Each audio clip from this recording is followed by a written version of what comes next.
All right. Hello, everybody. This is my sort of debut on this platform, and it's very impromptu, and I'm holding my phone as I give this reading. But this is going to be a reading on all that is happening right now, especially with the Charlie Kirk thing, but among others, we're just going to take a little look at what is going on, because I'm just as probably curious as you are. Now, full disclosure, I am fairly biased in this matter because I feel like what was done to him was an egregious and awful thing, and an attack on basically all patriotic Americans. Just a forewarning for you. So, man, look at that. I'm not sure you can make this stuff up, folks. So the Knight of Swords. The Knight of Swords represents a lot of aggression, a lot of the theme of this card is this knight is either riding to defend something or riding to attack something, and they're not necessarily they effectively could be the same thing. The general consensus right now is war, and I'm on the side of war. There is a huge fucking problem that we've got going on in the United States, that a growing malignancy, a sort of metastasized cancer that has been injected into our culture, into our institutions, and has invaded people's houses into the minds of their children through the internet. People are starting to feel it. This was a huge fucking wake-up call. Finally. I'm very grateful for that. Obviously, it was an awful event that happened, but sometimes that's needed to shock people out of the fucking coma they've been in for so long. Now, the question is whether or not anybody's going to have any balls to actually do anything as a result of this. The Knight of Swords is an indication that things are starting to change, because nothing is as it seems. And one of the things that I always try to educate people on with tarot, or not with tarot, but with the technology in general, is that there is these are just pixels arrayed in a screen, and once you turn those pixels on and you get the speakers to vibrate a particular way, you can effectively and you could basically convince anybody of anything. This is an illusion. It literally is an illusion. And so because of that illusory nature, you have to be very critical of thinking everything that you see on it, because it could be complete bullshit. And in many cases today on the internet, it is. But back to the topic here. The Hierophant comes out as something blocking this from happening. So there is this, the heart of the matter here is war. A fucking call to arms, to get out there and to do something actually do something, instead of just complaining about it online, which is still the only thing that anybody is doing. Everybody is only complaining about it online. There is a strong movement towards actually doing something, even if it is a brash, gut reaction. It still is something. But there is a block here. Now, the Hierophant represents a sort of institutionalized religion, a sort of structured approach to spirituality. It also represents literally institutions, hospitals, libraries, professors, that type of shit, colleges.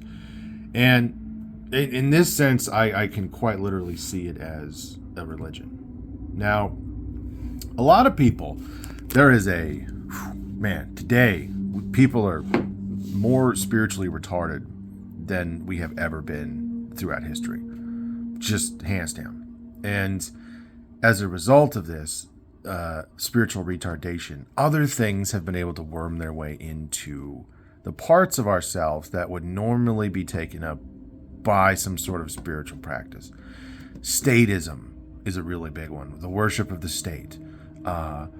There has become this sort of half-assed Christianity where a lot of people say they're Christian, but do nothing other really thing beyond that. They don't even go to church. There's scientism is another huge fucking thing where they just put 100% of their faith in what science tells them. And the reason why I am bringing this up is because there's certain people out there who are effectively just saying, no, do not do that. And they're heads of something. This person here is like a head of the church. They're a head of whatever organization is going on. And they're saying, whoa, fucking slow the fuck down. We don't really want you to do that. Come on now, guys. Let's be reasonable. Do not do anything to sort of defend yourself from what's happening. And there is some good intent behind that, because nonviolence is really preferable. We have worked really fucking hard to claw ourselves out of the primitive, warlike, extremely violent past that we've come from. But also you could argue that that is to a fault, because lots of other people, in cultures all over the world are still sort of in that barbaric, savage state comparatively to us in the West. And so there's an argument to suggest that maybe this is what's needed. Maybe we should bring back some of this violence. I don't know. Maybe we should just entertain it, because violence is being done to us, as we can see. It has been done, and it was done in a very open and visceral way, so everyone can see. They said, hey, look, this is what happens when you do this. And so the other reaction to what has happened is that the other side of this situation here is that the people that are celebrating Charlie Kirk's death are going to celebrate yours one day. That's the way that they see it, and that's honestly what I feel like is the direction that we're going. And in a lot of ways, if it wasn't for the fact that we live here in America, we would be so much more deeper down in this just collapse of our country if it wasn't for the fact that we were all armed to the fucking teeth. And so, just to kind of recap what's going on here, the heart of the matter, what's really important here is war. We need to fucking do something. Plain and simple. There has got to be action. There has got to be visceral. Just, you will not sit down and take it anymore. When they start to call you slurs, you throw that mud back in their fucking face. There can be no tolerance for these fucking people anymore. Plain and simple. And it's hard for a lot of people to swallow, but I've been saying this for years, that violence is the only option. It is the only way out of this situation. And it always has been. And people are just starting to realize that. It's like, thank fucking God. But now, it's easy. Obviously, I realize there's some irony in what I'm saying here, because obviously there's a lot of people online that are saying that, but who's going to have the balls to actually do that? There's this sort of like authority figures out there that everyone sort of reveres, these influencers, I'll say, that are sort of putting up their hands and like, no. And those are the ones that are, I mean, you have to really question who a lot of these people are online, because it's really easy to just sort of convince you, hey guys, I'm a good guy type of shit, and really sort of be more of a controlled type of opposition. Alex Jones is a really big one, I feel like, where he's sort of put there to distract more than to incite anything in particular. Because that's the beauty of the merchant. Being able to manipulate people into outrage, but just far enough that they don't actually do anything. They can feel some sort of vent. They can feel some sort of outlet online where they can channel their outrage vicariously through these online personalities, but never enough to actually do anything meaningful. That's the fucking the gift, the fucking thing that they've been doing that's been working masterfully. But according to this whole situation here is the foundational aspect of what's happening is the hangman. So this is what the whole entire situation is resting upon. And a big part of what this represents is sacrifice. This person has willingly hung themselves from this T-post cross tree fucking looking thing. He has willingly put himself up there, and as a result has earned some sort of reward, some sort of epiphany, some sort of higher purpose. And this is what a lot of people are not willing to do. We've become soft in this day and age, and as a result, when things become soft, men become weaker. But make no mistake that if we are going to achieve any meaningful change at all in this country and in this world, it demands sacrifice. It is not an option. You will have to be willing to sacrifice something, your life at the very least, but not necessarily that intense, but you will have to sacrifice your life. The quality of life will drop overall, but nobody wants to give that up right now because everybody knows that it is so good. And that is what I will say they who shall not be named are banking on. They understand that when people are placated, when they are pacified with their video games, with their alcohol, with their standard of living that is not too expensive right now. It's getting more expensive. It's irritating, but it's not so bad that people are willing to throw up their hands in the air and just say, fuck it, let's get this over with. Because historically speaking, that's when shit usually hits the fan, is when the quality of life and the cost of food and things like that get too high. So as long as I can maintain that balance, we're just going to keep going down this path. Plain and simple. So it will demand sacrifice. There will be martyrs, I guess. I mean, Charlie Kirk has effectively been turned into a martyr now at this point. And his corpse is already being picked at by all of the vultures. I believe Ben Shapiro just took over Turning Point. So, gee, I wonder what that means. Anyway, so we're going to pull two more cards here just to see what the fuck we can expect. The thing that's on our minds, so heart of the matter, something that's blocking what we really fucking want, and the thing that demands the pivotal foundational aspect that is demanded before any of this can happen. This represents what is on our mind, or what it should be on our mind. And it is, I feel like, one thing that our culture and our people sort of excel at the most, and that is a powerful sense of unity. We saw that just recently with all of what happened, not really just recently, but those floodings on the East Coast from the hurricane, and how when Biden was president, he didn't fucking do a goddamn thing to fucking help. He basically just said, oh, I don't like Americans, go fuck yourself, literally. But America, we stepped up and we fucking did what we needed to do. We helped each other out. And so there is such a monumentally powerful force that's just sort of laying dormant right now.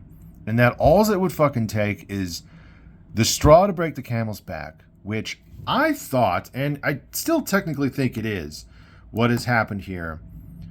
It's just things on these scales kind of take time to build up. And this has been building since 2020. Like I said, so the quality of life is really high, and our fuck, what am I trying to say here? Our patience has a long way to go before it passes that quality of living to where we actually do anything. So we got a ways to go, but it's building. It's fucking getting pretty fucking close to the top right now.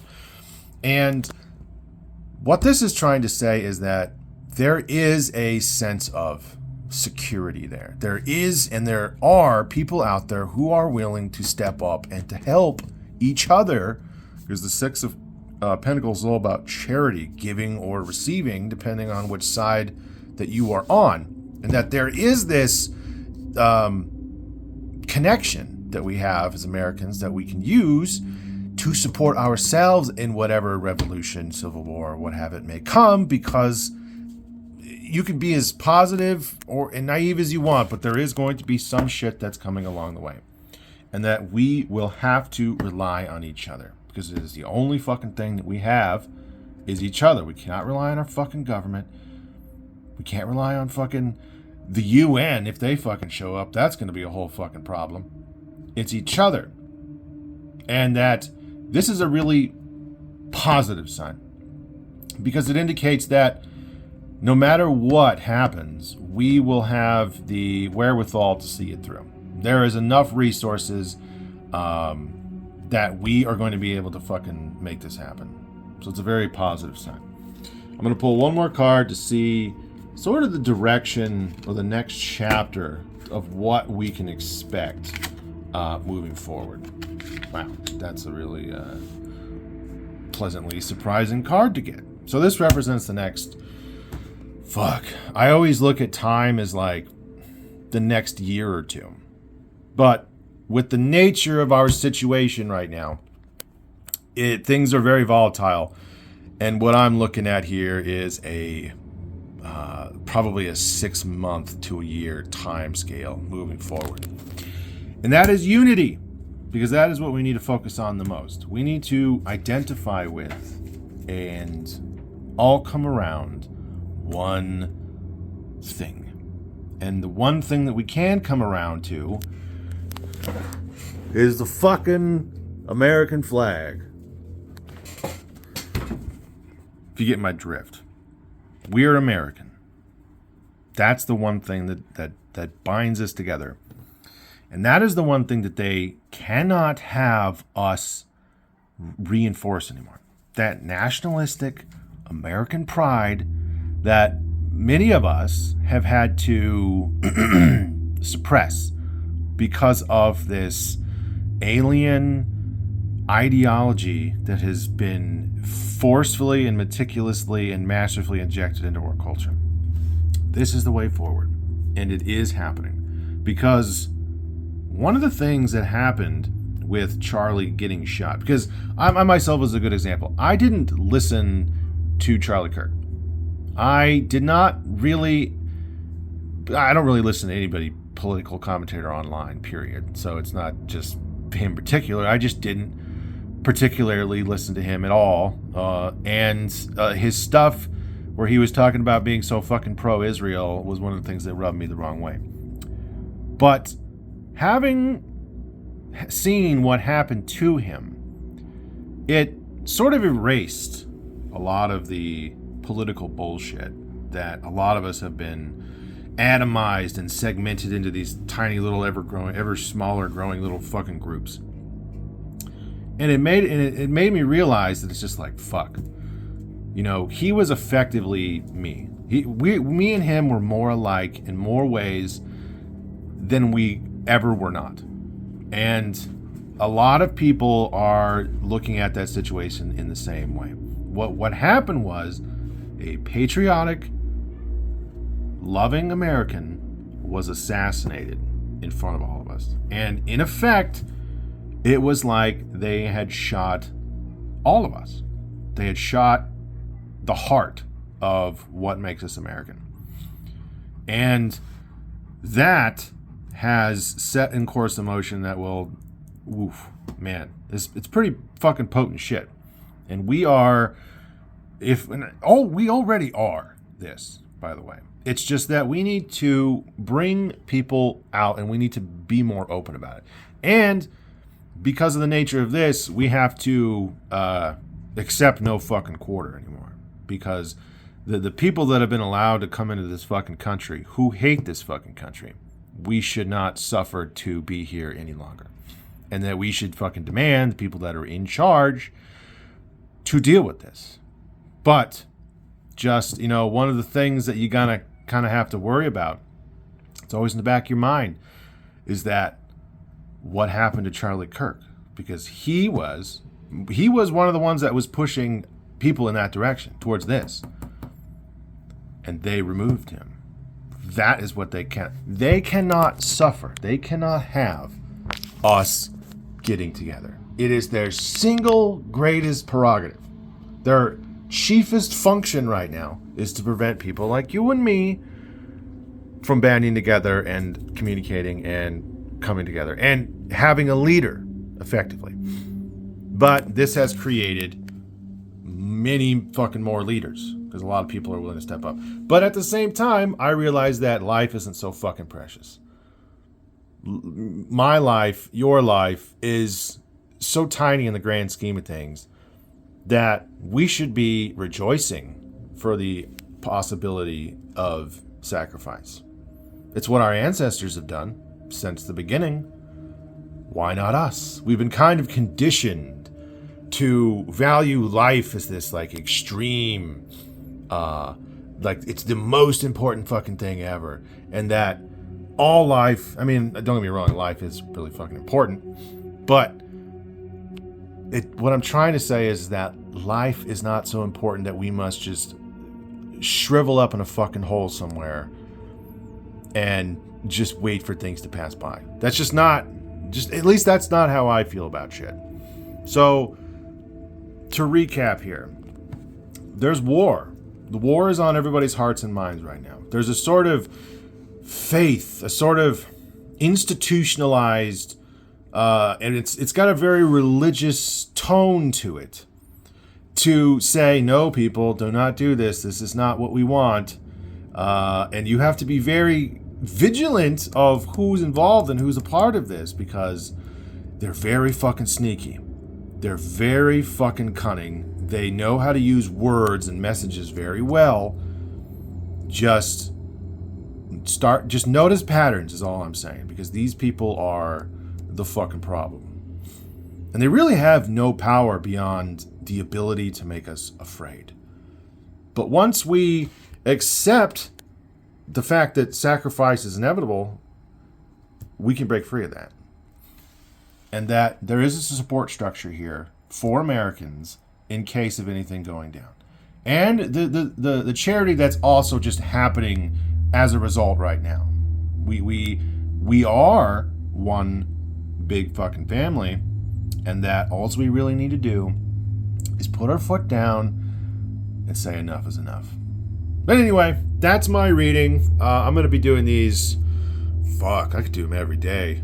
But let me know what you think down below. Comment, share, help me out, build this up. I had a YouTube channel before a few years ago called The Indigo Night, and I dropped it, and now I kind of regret it. But either way, I'm coming back at this, doing a whole bunch of readings. Astrology, tarot, my own forms of divination. Until the next one, though, I appreciate you, and goodbye.